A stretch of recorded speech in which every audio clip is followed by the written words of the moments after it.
Ya, silakan duduk Bapak Ibu Saudara dan terima kasih untuk WL dan seluruh tim musik yang ada. Kita diberkati dengan pujian penyembahan hari ini, amin. Oke, Bapak Ibu Saudara yang ada di rumah juga, ucapkan selamat pagi dan silakan sambil ngopi-ngopi bisa mendengarkan firman Tuhan ya. Oke, Bapak Ibu Saudara yang dikasihi Tuhan, saya percaya masa-masa sekarang ini, saya kira semua kita bisa setuju bahwa ini masa yang sulit. Ini adalah masalah-masalah yang harus dihadapi oleh semua orang. Kita anak-anak Tuhan tidak luput dari masalah. Karena firman Tuhan berkata memang kita berasal dari Allah. Tapi kita ada di dalam dunia ini. Jadi apapun yang ada dalam dunia ini masih kita alami. Nah, kalau saya sedang merenungkan apa yang saya ingin share hari ini, Tuhan kasih tahu. Masalah dalam hidup kita bisa terjadi karena dua kemungkinan. Satu, karena kesalahan kita sendiri. Kedua, memang ya terjadi aja. Kesalahan kita sendiri adalah kalau kita saat ini, mungkin selama ini kita hidup, kita boros, tidak mengelola keuangan dengan baik, kita sembarangan. Jadi kalau hari ini kita ada masalah keuangan, beresinnya gampang. Beresinnya ya udah bertobat, jangan hidup sembarangan. Kalau kita sakit hari ini, kalau kita sakit karena kita hidupnya sembarangan, ya makannya sembarangan. Ya, saya pun sudah bertobat dulu ya, makannya sembarangan sekarang. Wah, udahlah. Ya. Gaya hidupnya sembarangan. Tidurnya kurang, orang lagi tidur kita bangun, orang lagi bangun kita tidur, ya jangan heran kalau ada masalah dalam kesehatan kita. Jadi pagi hari ini kalau itu menjadi masalah-masalah kita, yang terjadi karena kesalahan kita, biar kita bertobat. Tapi ada masalah yang terjadi karena memang di luar kontrol kita. Contoh COVID ini datang, ya sudah mau diapain? Kita nggak bisa apa-apa. Perusahaan penerbangan tutup, hotel tutup, travel agent semua tutup. Berapa banyak yang di PHK? Ya itu kenyataan. Yang kena bukan hanya orang tidak percaya, orang percaya juga kena. Ya, tetapi orang percaya, kita orang percaya, kita memiliki Tuhan. Amin. Badai boleh datang.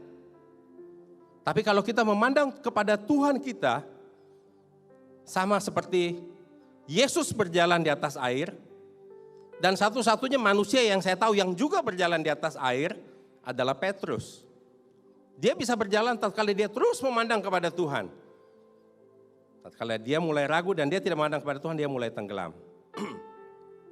Jadi pagi hari ini, kalau Bapak Ibu senang dengar dengan judul khotbah, jadi saya mau kasih khotbah saya hari ini adalah melihat Tuhan di dalam masalah kehidupan. Saya mau bahas kisah seorang wanita yang bernama Hagar. Ya, Hagar. Mungkin selama ini taunya istri Abraham namanya Sarah. Pak Indra terus khotbah anaknya Sarah ini ya, Ishak gini-gini ya. Tapi di balik dari Sarah, ada wanita lain yang namanya Hagar. Coba kita buka deh di Kejadian 21. Kejadian 21 ayat 14 mulai saya bacakan buat Bapak Ibu. Keesokan harinya pagi-pagi Abraham mengambil roti serta sekirbat air. Sekirbat kayaknya sebotol air ya. Dan memberikannya kepada Hagar, ia meletakkan itu beserta anaknya di atas bahu Hagar. Kemudian disuruhnyalah perempuan itu pergi. Maka pergilah Hagar dan mengembara di padang gurun Beersheba. Ketika air yang dikirbat itu habis, dibuangnyalah anak itu ke bawah semak-semak. Kalau ini dalam bahasa Inggrisnya bukan dibuang lah, ditaruh lah anak itu ke semak-semak ya. Dan ia duduk agak jauh, kira-kira sepemana jauhnya. Sebab katanya, tidak tahan aku melihat anak itu mati. Sedang dia duduk di situ, menangislah ia dengan suara nyaring. Jadi Bapak Ibu, saudara yang dikasihi Tuhan, cerita Alkitab mengingatkan kepada kita bahwa ada seorang wanita yang namanya Hagar, ya, yang mana adalah hamba dari Sarah, diusir. Karena memang anaknya dia bukan anak perjanjian, tapi Tuhan juga mengasihi anaknya, ya. Di dalam perjalanan dia, karena dia jalan di padang gurun, dia kan minum air meskipun dikit-dikit diirit-irit, akhirnya habis juga. Setelah airnya habis, waduh, dia mulai sedih. Aduh, ini punya anak gimana nih, nggak ada air. Saudara, di padang gurun paling penting tuh air. Saudara kirim Land Rover atau Mercy di sana nggak ada gunanya, ya. Saudara kirim air yang diperlukan di sana waktu itu, ya. Dan airnya habis, sampai dia ngelihat anaknya terus, dia lihat anaknya, sampai dia nggak tega. Aduh, gimana ini anak kalau sampai mati? Dia taruh di semak-semak itu bukan apa, supaya jangan terlalu panas. Sambil dia nangis. Bukankah hidup kita seperti itu? Sewaktu kita punya masalah, kita begitu sibuk melihat masalah kita, sehingga tidak melihat Tuhan. Dia hanya melihat, aduh gimana nih, ini kalau nggak ketemu air nih, anak saya mati nih. Aduh sedih, nangis, ya mungkin akhirnya kurang tidur, segala macam. Bapak Ibu Saudara, kondisi saat ini, mungkin kita berada dalam kondisi kayak, waduh Tuhan gimana ini? Bisnis kok mati, gak jalan, gak ada income, gaji pegawai mesti jalan. Can we see God? Kita bisa lihat Tuhan gak? Hagar, dia gak bisa melihat Tuhan. Sampai Tuhan harus buka mata dia. Di ayat 19, lalu Allah membuka mata Hagar sehingga ia melihat sebuah sumur. Ia pergi mengisi kirbatnya dengan air, kemudian diberinya anak itu minum. Saya sempat sharing sama Pak Eli beberapa hari lalu. Saya bilang, Pak, Bang Eli, kalau saya dapat dari Tuhan, sumur itu bukan mendadak ada loh. Sumur itu udah ada. Cuman Hagar nggak kelihatan. Kenapa? Matanya ketutup dengan masalah. Dia cuma lihat, aduh Tuhan ini nggak ada air, gimana? Tuhan nangis. Bentar lagi anak saya mati nih. Tapi ternyata tak kala dia nangis, karena Tuhan juga punya rencana terhadap anak ini. Dikatakan di ayat 19, Tuhan membuka mata Hagar. Terus dia lihat, ada tuh sumur di situ. Amin. Bapak Ibu Saudara, mungkin saat ini kita sepertinya tidak ada jalan keluar. Saudara berjalan buntu, jalan sini buntu. Jangan lihat masalah kita. Mari kita pandang Tuhan. Tatkala kita berharap kepada Tuhan, tatkala kita percaya kepada Tuhan, baru mujizat terjadi. Amin. Amin. Haleluya. Jadi Bapak Ibu Saudara, pagi hari ini jangan terlalu banyak lihat masalah kita, karena masalah kita terlalu kecil, ya, dengan Tuhan kita. Kalau saudara lihat matahari, gede apa kecil? Bisa matahari kelihatan besar banget. Tapi kalau saudara tutup pakai koin, sekarang udah nggak ada koin sih, masih ada ya koin ya mungkin, ya 500 rupiah, matahari juga nggak kelihatan yang segitu gede. Ya, karena yang kita lihat koin aja. Sama dengan Tuhan kita. Kalau kita terlalu banyak lihat masalah depan mata kita, Tuhan yang besar itu gak kelihatan. Nah, supaya firman hari ini hidup, saya mau ceritakan saya punya seorang sahabat. Yang dia sebenarnya anggota komsel saya. Ya, seorang sahabat, menjadi seorang sahabat karena cukup sering main ke rumah tatkala dia lagi punya masalah. Ini salah satunya, ada beberapa orang ya. Sahabat saya ini, dia dagang pecah belah itu yang t-set gitu lah. Ya. Nah, gara-gara ada satu masalah yang dimana di luar kontrol dia, orang yang menikah ini tulis di situ, gambar bunga dicoret, gambar kado dicoret, terus tanda duit dicentang. Waduh. Terus dia mulai cerita sama saya. Pak Engki gimana ya? Dia mulai baru blok komsel belum lama. Ini Saya punya tempat, saya sudah suruh bangun, saya belum lunas. Ini dagangan gak bisa laku-laku. Saya pusing. Ya udah akhirnya datang cerita. Ya memang Tuhan itu ajaib. Kebetulan saya dulu juga sering import barang dari Amerika. Saya jual di sini di pabrik-pabrik sepatu. Ternyata belakangan Nike ini bilang, ini Pak Hengki kamu gak bisa jualan lagi loh barang ini kalau sampahnya ini gak bisa didaur ulang. Harus didaur ulang.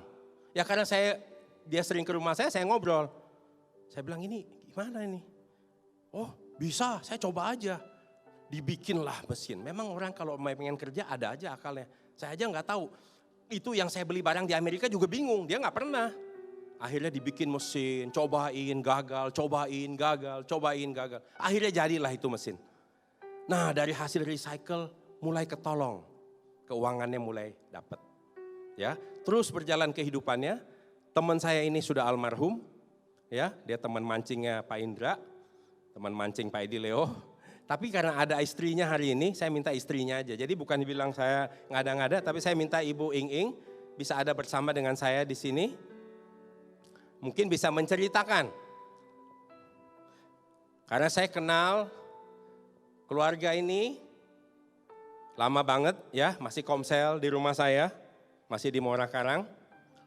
Mereka masih tinggal di Rawabebek, masih naik mobil Panther Box ya, dengan anak 2 waktu itu, Kenny belum lahir. Ya coba Ciing cerita dong, gimana Ciing? Bisa melihat Tuhan dalam kondisi yang saya tahu sulit banget waktu itu. Shalom. Dari awal ya, Ko Hengki ya. Silakan. Terpanjang. Gak apa-apa. Mau nunggu 2 jam? Karena mujizat Tuhan tuh luar biasa. Jadi penyertaan Tuhan tuh gak habis-habisnya buat saya dan keluarga gitu. Ya kita mulai dari awal yang Ko Hengki kasih kerjaan itu ya. Tadinya memang seperti yang beliau katakan, sudah kayak jalan buntu gitu karena produk yang kami bikin ini nggak laku lagi gitu. Sedangkan cicilan untuk gedung itu masih 2 tahun lagi gitu. Nah terus kebetulan yang kontraktor itu juga bilang katanya nggak apa-apa dibikin menjadi 4 tahun tanpa bunga gitu. Jadi lebih sedikit cicilannya.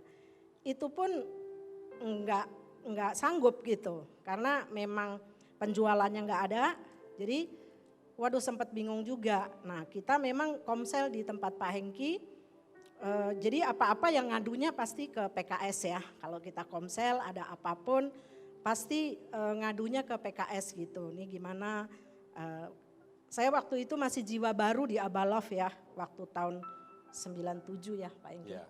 97 udah lama sekali, tapi karena ini memang kehidupan saya, jadi saya masih dengan jelas ingat sekali gitu loh. Jadi itu dibuatlah menjadi 4 tahun, itu pun masih buntu dan Pak Hengki memberi pertolongan. Ya Tuhan pakai Pak Hengki ya, ada kerjaan untuk giling sampah itu. Dan puji Tuhan sampah itu luar biasa gitu loh. Jadi berkat buat hidup kami, buat karyawan. Karena karyawan saya nggak bisa PHK, karena karyawan yang sudah sejak kecil ikut saya, jadi sudah puluhan tahun istilahnya. Jadi kami mau pecat pun susah gitu. Jadi masih terus berjalan. Nah, puji Tuhan itu sih bisa teratasi. Tuhan turut campur tangan dengan pekerjaan itu dan saya bisa keluarga Pak Ali bisa selesaikan cicilan gedung itu, bahkan masih setengah tahun lagi ya, harusnya 6 bulan lagi membayar. Kata kontraktor itu, saya salut dengan Pak Ali, biarpun sulit tapi masih mau bertanggung jawab menyelesaikan gitu. Jadi saya buat Ko Ali kasih korting 6 bulan gak usah bayar gitu. Wow. Jadi buat saya itu mujizat. Yes, haleluya. Ayo kalau tepuk tangan jangan tanggung-tanggung dong. Itu sih, terus ya. Apalagi? Terus kemudian setelah akhirnya recycle juga kan mulai berkurang. Jadi salah satunya mesinnya ini saya kirim ke China loh. Karena saya juga jualan di China. Pak Ali bikin, jadi jangan main-main, mesin Pak Ali ada di China. Dan kemudian akhirnya mulai berkurang, Tuhan buka jalan baru, ketemu dengan Pak Yakob, mulai bikin kasur Palembang. Iya. Nah. setelah dengan Pak Hengki disambung lagi karena waktu itu Pak Ali memang sudah ketahuan dia sakit hepatitis dan dokter pun vonis paling ya tinggal 1 tahun lagi umurnya gitu. Tapi kita berdoa terus, saya percaya Tuhan bukan 1 tahun tapi Tuhan terus pelihara gitu. Dan memang sampai 7 tahun sih. Saya waktu itu soalnya hamil anak ketiga ya. Pas terdeteksi Pak Ali sakit tapi saya sedang dalam keadaan hamil gitu. Jadi lahirlah anak ketiga, saya dengan waktu itu kondisi hamil, Pak Ali juga sudah berkurang itu ya. Aktivitas yang untuk sampah juga sudah berhenti. Kita putuskan untuk menjual gudang itu tadinya. Untuk menjual gudang itu ada yang nawar 400 sih. Pak Ali bilang udahlah kasih aja kita hidup seadanya aja sederhana. Kita beli rumah karena waktu itu kita rumahnya di pasar ya, di pasar Rawa Bebek. Bu Lina tahu kali pernah datang ya. Banyak ikan cupangnya. Ikan ya, itu apa banyak, tuh? Jalannya pun rawa-rawa lah gitu. Nah terus waktu itu ada yang nawar kita udah mau jual. Saya bilang kok sayang ya 400 gitu. Karena tanahnya itu 2.300 meter gitu. Jadi buat saya aduh kok sayang ya gitu. Akhirnya kita tawarkan ke Pak Yakub gitu. Barangkali Pak Yakub mau karena kan dia banyak pabrik apa gitu ya. Tapi Pak Yakub datang dia bilang begini, kalau Tuhan sudah kasih sesuatu pasti punya rencana katanya. Terus rencana apa Pak? Saya tanya. Ya kamu disuruh jadi berkat buat lingkungan ini. Waktu itu karena kondisinya semua setak mau ngapain gak bisa. Saya mikir gini, enak aja Pak Yakub ngomong ya. Kan dia udah kaya mau jadi berkat buat siapa aja bisa. Punya uang, punya apa gitu. Dalam pikiran saya karena pikirannya pendek gitu ya. Jadi kalau saya mau jadi berkat gimana caranya. Duit aja gak ada gitu. Tapi waktu itu suami saya setia. Dia bilang ya udah oke, apa Pak kerjaannya? Bikin kasur mau nggak? Nah terus kami belajar, udah belajar kami bikin kasur. Bikin kasur awal-awalnya juga banyak komsel yang ini sih yang ngambil itunya Ibu Melisa lah marketingnya ya. Jadi yang ngambil banyak tuh Ibu Melisa.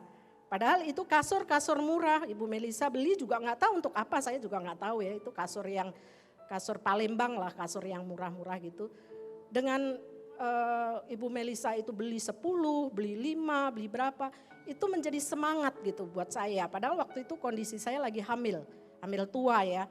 Pak Ali udahlah nggak mau karena dia udah sakit, dia harus istirahat, sudah nggak mau kelola gitu. Ya udah dah kalau kamu mau ya udah gitu. Akhirnya kami kerjain terus setia dengan kasur itu. Terus berjalan, Tuhan bukakan jalan, mujizat Tuhan terus terjadi. Pak Yakub bimbing terus, mentor terus sampai kasih semangat, kasih apa, dia datang ke Cengklong, kami tinggal di Cengklong waktu itu ya di Tangerang. Kasih semangat, kasih apa ya, akhirnya berjalan dan puji Tuhan sampai sekarang dan bertambah-tambah dengan Pak Ali meninggal di tahun 2009 ya. Itu karena saya sudah mulai belajar waktu sejak hamil anak ketiga, jadi mulai ngerti gitu usaha. Jadi dibimbing terus, Pak Ali juga kasih nasihat terus, akhirnya bisa jalankan gitu. Puji Tuhan. Puji Terus Tuhan. sekarang karyawannya berapa orang? Karyawannya sebelum COVID ini 60 Pak Hengki. 60 orang saudara ya. Tapi setelah COVID ini yang 30 itu kan dia borongan gitu ya, kerja borongan itu diliburkan. Nah 30 ini karena dia pekerja yang lama udah 20 tahun, udah 30 tahun, kita nggak bisa berhentikan. Jadi ya tetap berjalan bekerja. Tapi puji Tuhan ada aja berkatnya. Ada buat gaji mereka. Ya, jadi saya benar-benar kenal keluarga ini karena kami cukup dekat. Bahkan pernah sekali gudangnya ada kapuknya terbakar. Ya, gimana itu kok kapuk bisa berhenti apinya gimana ceritanya tuh? Kapuk setahu saya kalau kebakar habis tuh. Ya, waktu itu pas hujan besar, terus ada petir gitu. Nah, petir itu masuk nyamber ke colokan listrik gitu. Nah, colokan listrik itu langsung menyala. Nah, menyala karena banyak kapuk, nah itu langsung kebakar. Nah, begitu kebakar waktu itu Pak Ali masih ada. Dia tadinya udah berserah, padahal itu kasur lagi mulai laku-lakunya gitu loh. Jadi aduh udah berserah deh, dia angkat tangan, Tuhan saya udah berserah deh, gak tahu harus bagaimana, dia angkat tangan dua-duanya. Tapi gak tahu itu api tiba-tiba tuh langsung shoot gitu mati semua. Haleluya, beri kemuliaan buat Tuhan.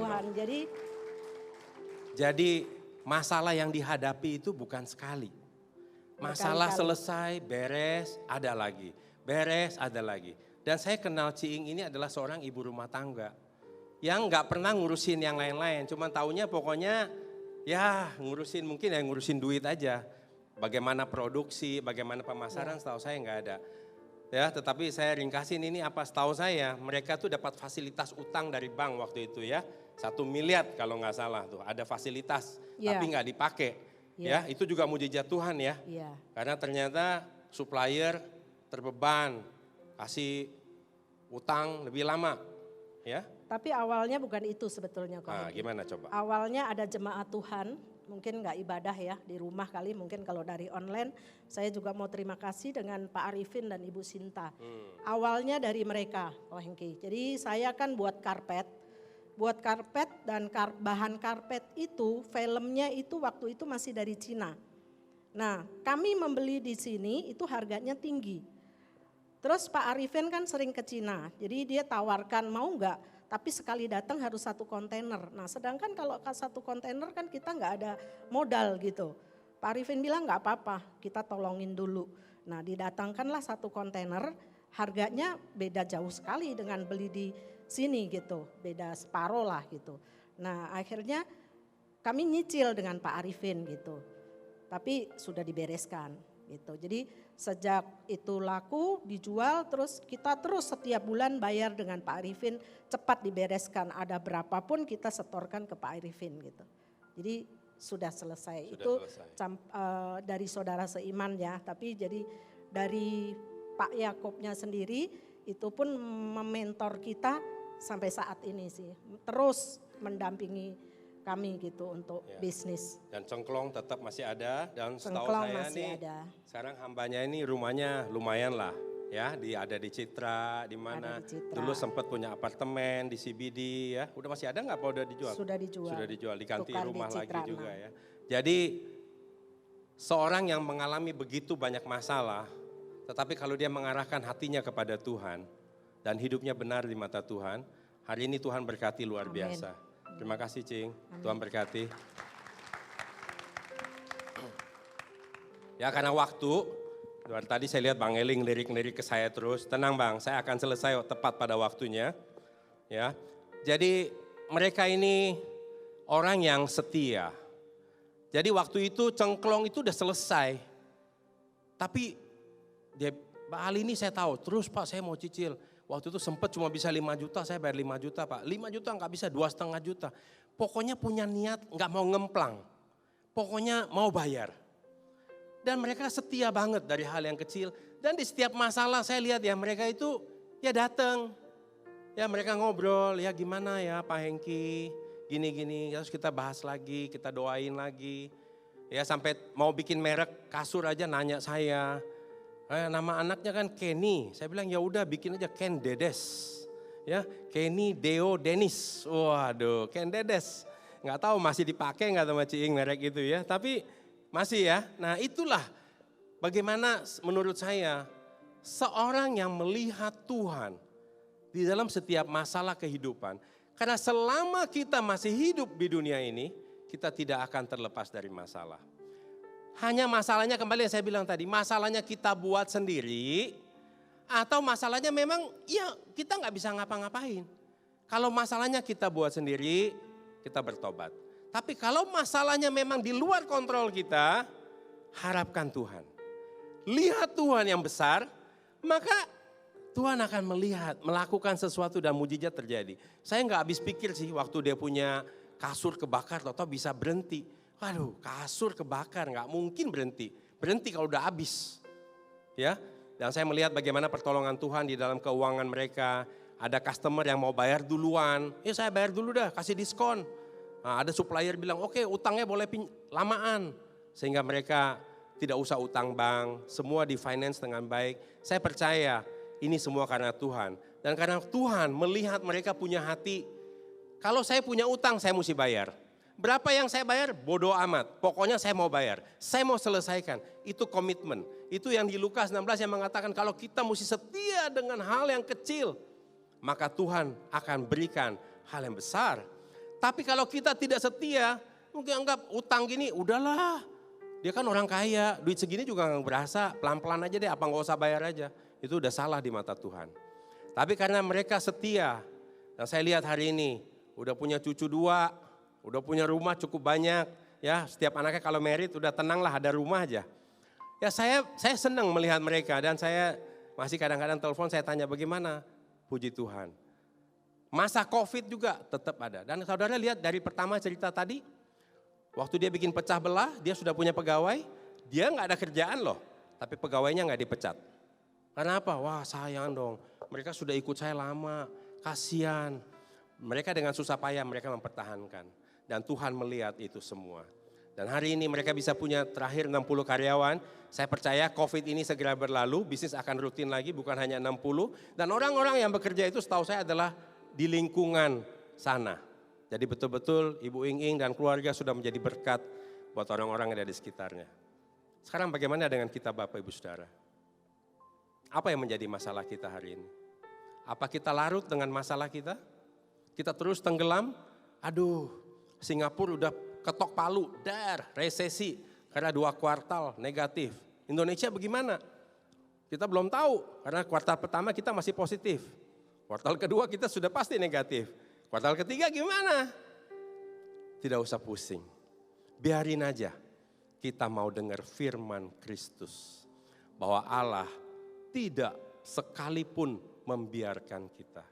Allah sekali-kali tidak akan meninggalkan kita. Tuhan Allah itu setia. Anaknya yang minta roti tidak mungkin dikasih batu. Anak yang minta ikan tidak mungkin dikasih ular. Semuanya ada di dalam janji firman Tuhan. Ya, kalau saya secara singkat saya mau katakan juga, waktu kita bangun gedung ini, diperlukan iman, diperlukan mata untuk kita lihat Tuhan. Waktu saya tanda tangan kontrak 40 miliar, meskipun kita 4 penatua sama-sama sudah iya, tapi mereka kalau ada apa-apa, iya Pak Hengki kita doakan. Enak banget lah kalau ngomong kita doakan. Tapi yang ngadepin supplier adalah saya. 40 miliar kita mesti bangun dengan uang kas 300 juta dan janji iman waktu itu 3 miliar. Tapi karena memang saya sudah dapat visinya dari Tuhan bahwa waktu kita masih di Mega Mall, saat Paskah saya ingat banget Tuhan sudah bicara kepada saya bahwa Hengki kamu akan saya pakai untuk bangun gedung rumah Tuhan 6 lantai. Wah, ya sudah. Karena Tuhan sudah bicara. Kalau saya melihat apa yang ada depan mata saya, mungkin saya akan bilang, Bang Eli, kamu aja ya Bang. Tapi karena saya melihat Tuhan. Saya pernah mengandalkan manusia loh. Saya kenal beberapa konglomerat. Dan mereka kalau telepon saya, Heng gimana Heng, gereja lu Heng? Sampai mana? Masih butuh berapa lagi, Heng? Waduh, mantap kali ya. Pikir besok-besok ada transfer. Ternyata Tuhan berkehendak lain. Dan kenapa ini semua bisa terjadi Bapak Ibu Saudara? Karena setiap orang ambil bagian. Tatkala kita ambil bagian, hal yang kecil, Bapak Ibu tahu? Ada orang loh ngasih cincinnya. Saya rasa nggak ada 2 gram tuh cincin. Cincin 2 gram. Tapi dia mau lakukan sesuatu. Jadi saya melihat di sini Tuhan, di situ saya nangis. Saya bilang Tuhan, ini pasti selesai.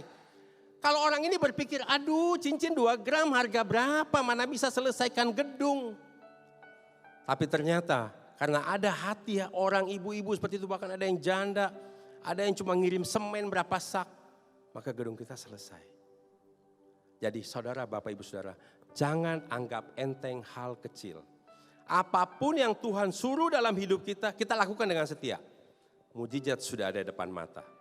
Kita akan buka mata kita, sumur ada di depan mata kita. Siapapun engkau yang ada di sini, engkau yang ada di rumah, apa yang menjadi masalahmu hari ini? Kalau engkau punya Tuhan dan engkau memandang kepada Tuhan, semua masalahmu pasti beres. Amin. Saya undang kita bangkit berdiri.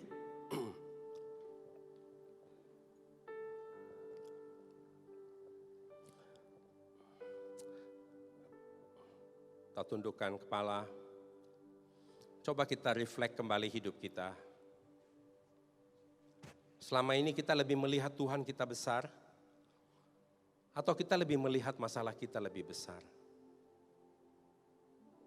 Hari ini Tuhan ada di sini. Tuhan sedang berbicara kepada kita, baik yang ada di sini, baik yang ada di rumah. Tuhan berkata, aku sudah merancangkan yang baik. Aku merancangkan masa depan yang penuh harapan buat engkau semua. Aku tidak pernah merancangkan yang jahat. Aku tidak pernah merancangkan kegagalan dalam kehidupanmu. Apakah kita bisa percaya akan firman Tuhan? Firman Tuhan berkata bahwa Dia adalah gembala kita yang baik. Dia membaringkan kita di padang yang berumput hijau. Dia menuntun kita ke air yang tenang. Dia menyegarkan jiwa kita. Apa yang menjadi masalahmu hari ini? Bawa kepada Tuhan. Kalau masalah itu disebabkan karena kelalaian kita, karena kesalahan kita, karena keteledoran kita, hari ini kau datang kepada Tuhan, kau bilang, Tuhan, ampuni saya. Bapa kita adalah Bapa yang baik. Tatkala kita minta ampun, Dia Allah yang setia dan mengampuni kita tanpa mengingat-ingat kesalahan kita. Kalau engkau datang kepada Dia hari ini, kau bilang, Tuhan ampuni saya. Saya salah dalam tindakan saya yang ini. Tapi hari ini Tuhan, saya datang kepada Engkau Tuhan. Karena tidak ada pertolongan lain lagi.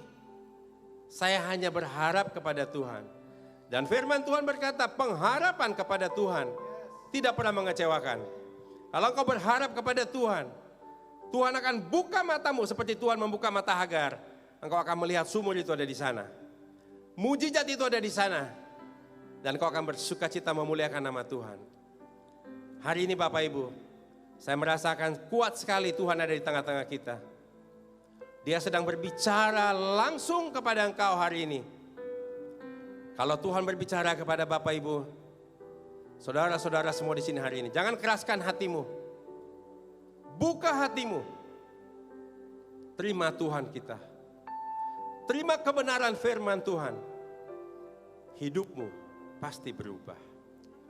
Hidupmu pasti mengalami mujizat Tuhan. Karena kita orang-orang yang dipilih oleh Tuhan. Kita orang-orang menjadi kesayangan Tuhan.